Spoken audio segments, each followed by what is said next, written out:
सकाळी लवकर पूजा करून घेतली आणि किचनमधली कामे पटपट आवरून घेतली आणि मी लागले स्वयंपाकाला, कारण मला आज बनवायची होती चविष्ट चण्याची भाजी, अगदी कमी साहित्यामध्ये आणि सोप्या पद्धतीने. आमच्या घरी सर्वांना ही भाजी खूप आवडते. तुम्हीही नक्की करून बघा आणि कशी वाटली ते कमेंटमध्ये सांगा. तर या भाजीसाठी लागणारे चणे मी रात्रीच पाण्यात भिजत घातले होते आणि आता ते चणे मी या कुकरमध्ये उकडून घेते. तर या भाजीसाठी लागणारे साहित्य: खोबरे, लसूण, कांदा, टमाटे, सांबार, कढीपत्ता.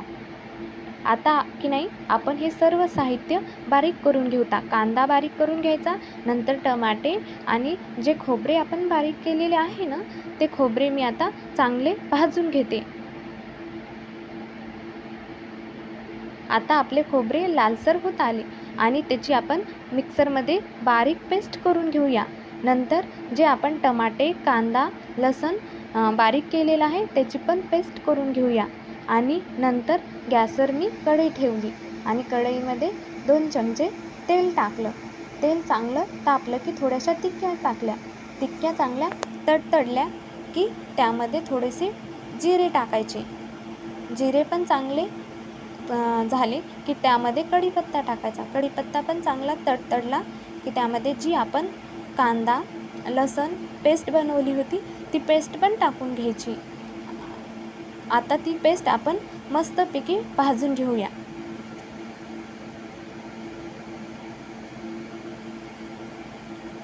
आपल्या या पेस्टला, कांदा लसणाच्या मस्तपैकी तेल सुटत आलेलं आहे.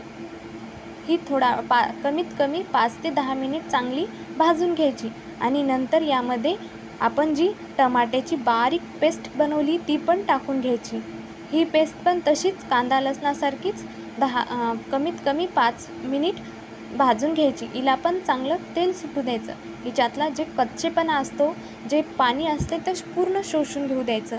तरच भाजीला चांगली चव लागते, नाहीतर भाजी चांगली लागत नाही. यानंतर आपण आता काही मसाले ॲड करणार आहोत. खोबरं, आपण जो खोबऱ्याचा कूट केलता तो खोबऱ्याचा कूट घालायचा. नंतर जिरेपूड घालायचं. नंतर अर्धा चम्मच धने पावडर घालायचं.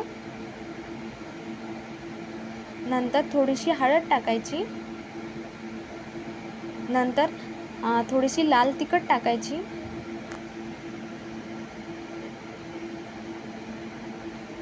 आता आपण यामध्ये गरम मसाला घालत आहोत आणि हे पूर्ण मसाले मस्तपैकी तेलामध्ये भाजून घ्यायचे. कमीत कमी 5 मिनिट हे मसाले भाजून घ्यायचे. आता आपण दुसरीकडे गॅसवर गरम पाणी करायला ठेवूया. गरम पाणी इकडे झालं की इकडे आपले चणे पण मस्तपैकी उकडून घेतले. आता ह्या पूर्ण मसाल्याला मस्तपैकी तेल सुटत आलेलं आहे. आता यामध्ये आपण जे गरम पाणी केलं होतं ते गरम पाणी ॲड करूया. आपल्याला जसं रस्सा पाहिजे त्याप्रमाणे पाणी घालायचं. आता हे पाणी घातलं की नंतर यामध्ये आपण ते उकडलेले चणे घालून घेऊया. उकडलेले चणे या पाण्यामध्ये मिक्स करून घ्यायचे आणि याला 2 मिनिट वाफ घेऊन द्यायची. नंतर चवीनुसार आपण यामध्ये मीठ ॲड करत आहोत.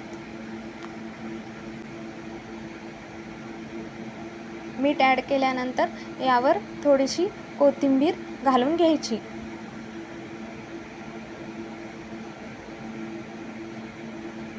चला तर आता आपली चविष्ट स्वादिष्ट अशी चण्याची भाजी रेडी आहे आणि आता मी ताट वाटते जेवायला. आमच्या यांना जेवायला दिलं तर त्यांना विचारलं भाजी कशी झाली, तर अशी होती त्यांची प्रतिक्रिया.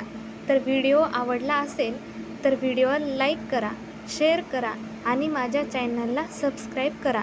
धन्यवाद. भेटूया नेक्स्ट व्हिडिओमध्ये. Bye bye.